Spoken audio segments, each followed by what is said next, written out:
Hello दोस्तों, नमस्कार। Glaze trading India private limited में आपका स्वागत है दोस्तों आज की इस वीडियो में हम आपको बताएंगे ग्लेज का क्लास के बारे में। तो हम लोग जानेंगे कौन सा क्लास। तो चलिए शुरू करते हैं।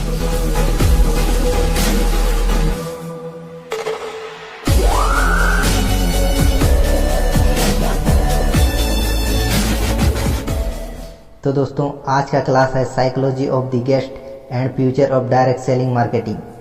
दोस्तों मेहमान की मानसिकता को दूर करना, सीधा बाजार के भविष्य बताना। दोस्तों हमारे कंपनी में जब कोई गेस्ट इस काम को देखने आता है तो ऑफिस में उसका सेमिनार BEC प्रेजेंटेशन दिखाया जाता है।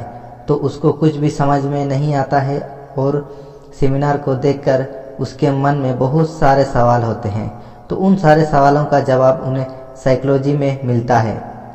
इस क्लास को हमारे डायरेक्टर साहब ने 2 भागों में बांटा गया है। पहला है साइकोलॉजी ऑफ गेस्ट, दूसरा है future of direct selling marketing.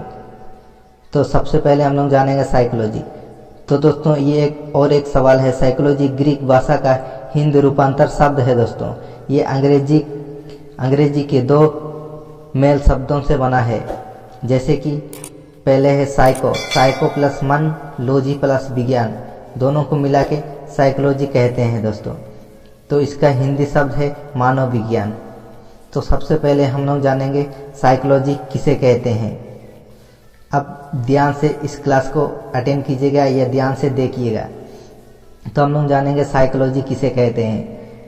किसी व्यक्ति के शरीर के हाव भाव को देखकर उसकी मन की बात को जान लेना साइकोलॉजी कहते हैं। एग्जाम्पल, जैसे कोई व्यक्ति उदास होता है तो हम उसे बिना मिले या पूछे दूर से ही देखकर समझ जाते हैं कि जरूर कोई परेशानी है, या तो उसके घर में कोई मर गया है या किसी बात को लेकर दुख है, तब तो वो उदास है। और वही किसी को खुश या उसके घर के खुशी मानते देखते हैं तो पता चलता है कि कोई उसका घर में मर गया हो, कोई जन्म लिया हो, तो इसलिए वो खुश मना रहे हैं। तो उसको देख के पता चलता है, उसे ही साइकोलॉजी कहते हैं दोस्तों। तो दोस्तों हमारे कंपनी के डायरेक्टर साहब ने जब इस कंपनी की शुरुआत की थी तो उन्हें 10 लोगों का रेशियो लिया था। 10 लोगों में से 1 था खामोखा, 3 सलाहकार और 6 डायरेक्ट जर्निंग। तो हम लोग सबसे पहले जानेंगे खामोखा किसे कहते हैं। तो दोस्तों ये क्लास को थोड़ा जल्दी में आपको बताना चाहेंगे।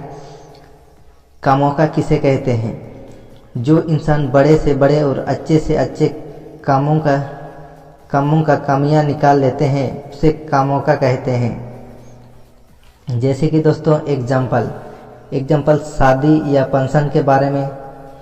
दूसरी बात यह है कि जब आप बड़े चाव से अपना पैसा लगाकर बाजार जाकर अपनी मनपसंद कपड़ा खरीद लेते हैं, उसी कपड़े को पहनकर जब घर से बाहर निकलते हो तो रास्ता में आपका कोई दोस्त मिल जाता है और बोलता है, अरे भाई ये कौन सा कपड़ा पहने हो तुम, बिल्कुल तुम पर अच्छा नहीं लग रहा है। और फिर से आपका 2-3 दोस्त मिलता है और वो भी कहता है, आपके कपड़े का बुराई करता है। तो दूसरी की कमी बताने से आप अपने कपड़े को तो बड़े चाव से खरीदे थे पहनने के लिए, क्या वो कपड़ा आप खोल के रख देंगे घर पे? नहीं ना दोस्तों। तो दोस्तों आप एक बात हमको बताइए, आप अपने लिए जीते हैं या दूसरों के लिए जीते हैं? ऑफकोर्स कि आप अपने लिए ही जीते हैं। अभी हम लोग जानेंगे सलाहकार किसे कहते हैं।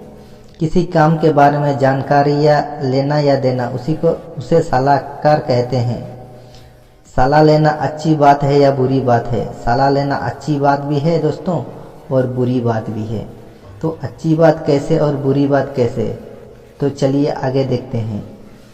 आइए उदाहरण समझाते हैं आपको दोस्तों। जैसे राम अपने पिता से सलाह लेता है और श्याम पत्नी से और मोहन दोस्त से। तो दोस्तों अभी हम देखेंगे राम नाम का एक व्यक्ति है दोस्तों।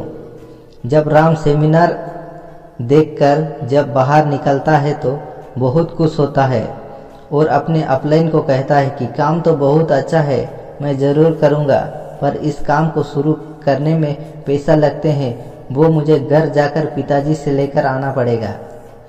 राम का अपलाइन राम से कहता है कि पैसे लाने जब घर जाओगे तो तुम्हारे पिताजी पूछेंगे तो क्या जवाब दोगे। और कहता है पर मुझे पैसे तो पिताजी से ही मिलेंगे। यह बोलकर राम अपने घर चला जाता है। राम जब अपने घर पहुंचता है तो अपने पिताजी को बहुत खुश होकर बोलता है कि पिताजी मैं दिल्ली जैसे शहर में एक ज़बरदस्त काम देखकर आया हूँ, पर मुझे उस काम को शुरू करने के लिए 15 से 16 हज़ार रुपये की ज़रूरत है। अगर आप दे देते तो मैं वहाँ जल्दी जाकर काम को शुरू कर लेता। तो उसके पिताजी पूछता है कि बेटा काम क्या है। राम काम के बारे में बताने के लिए तो मना किया था। पिताजी कहते हैं जब तक तुम काम के बारे में नहीं बताओगे तो मैं तुम्हें पैसा नहीं दूंगा। राम कहता है कि मेरे उपलाइन काम के बारे में बताने के लिए मना किया है पिताजी। तो पिताजी बोले कि काम के बारे में बताओ और पैसा ले जाओ। तो राम मजबूर होकर अपने पिताजी को काम के बारे में बता देता है कि उस कंपनी में 15 से 16 हज़ार लगाकर 4 से 5 महीने में CDPD ED ST जैसे ही उसके बाद RD ही बनूंगा तो महीने में 30 से 40 हज़ार कमाऊंगा। तो उसके पिताजी बोले कि ऐसे कहीं होता नहीं है। राम बोला ये सच है पिताजी। तो राम के पिताजी कहते हैं कि ये जो मेरे बाल देख रहे हैं ना बेटा, यूं ही मैंने धूप में खड़े होकर सफ़ेद नहीं किए हैं। मेरे जीवन में ऐसी ऐसी कितनी कंपनियां आई और चली गई। आज तक तुमने कहीं सुना है कि कोई 50 हज़ार से ज़्यादा पैसा कमाया है? लोग ज़्यादा पैसा लगाकर कम पैसा कमाते हैं। राम के पिताजी राम को पैसा नहीं देता और राम काम शुरू नहीं करता। इसी तरह दोस्तों श्याम भी अपनी पत्नी से सलाह लेता है और मोहन अपना दोस्त से सलाह लेता है। अब आप हमको ये बताइए दोस्तों कि राम की पिताजी क्या इस कंपनी के डायरेक्टर थे? क्या श्याम की पत्नी GDD थी? और क्या मोहन के दोस्त GDD था या फिर सिंडिकेट थे? अगर कुछ नहीं थे तो क्या उनको सलाह सही मिला होगा? बिल्कुल नहीं मेरे दोस्त, क्योंकि सही सलाह नहीं मिला। आगे देखते हैं दोस्तों। अगर कोई फिल्म को बनाने में 2 या 3 साल लगता है और जब वही फिल्म सिनेमाघरों में लगता है तो आप उस फिल्म को 2 या 2.5 घंटे में देखकर अपने घर चल जाते हैं। तो आपका कोई दोस्त रास्ते में मिल जाता है और वो आपसे पूछ देता है कि आप कहाँ से आ रहे हैं।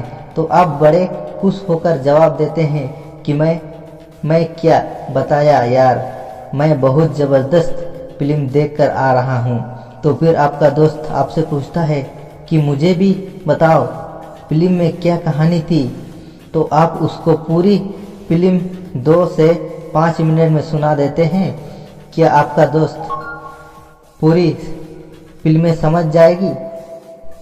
जबकि आपने उस फिल्म को 3 घंटे देकर तथा पैसे लगाकर फिल्म को देखे होंगे।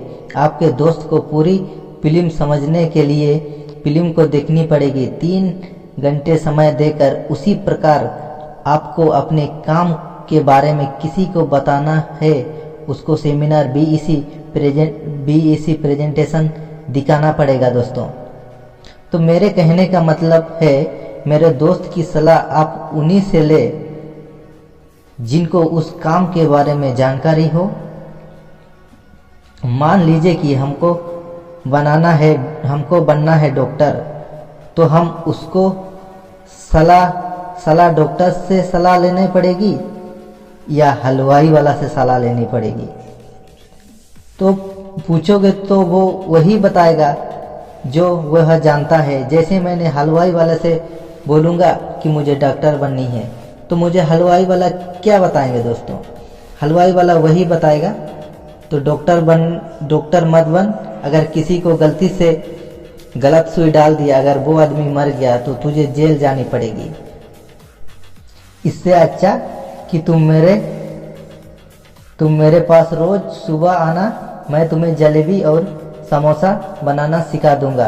रोज के तुम 500 कमा सकते हो। पर उस हलवाई को ये नहीं पता कि अगर समोसा बनाते समय गरम तेल आँख पर गया तो डॉक्टर के पास जाना पड़ेगा। अगर हमको इंजीनियर बनना है तो आपको इंजीनियर से सलाह लेनी पड़ेगी। ठीक उसी प्रकार अगर आपको इस कंपनी में सफल होना है तो उन सब से सलाह लेना पड़ेगा जो इस कंपनी में सफल हुए हैं। जैसे आरडी, डीडी, जीडीडी वही बना सकते हैं जो उस कंपनी में खुद बने हुए हैं। तो मैं आपको यह बताना चाहता हूँ मेरे दोस्त कि आप सलाह उसी से ले जिसको काम के बारे में जानकारी हो। उससे कभी भी सलाह लेना नहीं जिनको काम के बारे में जानकारी नहीं हो। तो अभी देखते हैं 6 डायरेक्ट ज्वाइनिंग यानी कि जो काम को देखने यानी कि सेमिनार बीईसी प्रेजेंटेशन देखने के बाद वो बिना किसी से सलाह लिए राय मशवरे किए काम को शुरू करता है, वो डायरेक्ट ज्वाइनिंग कहलाता है। जो खुद अपने ऊपर निर्भर यानी कि सेल्फ इंडिपेंडेंट होता है, ना किसी दूसरे पर वो अपना डिसीजन खुद लेता है, तो उसे डायरेक्ट ज्वाइनिंग कहते हैं। दोस्तों मेरा तरफ से कुछ गलती हो रहा है तो दोस्तों अपने तरफ से सुधार करने की कोशिश करें। धन्यवाद। इससे आगे आपको नेक्स्ट वीडियो में बताएंगे दोस्तों, यानी कि दूसरा पार्ट। तो इस वीडियो में आप बने रहिए।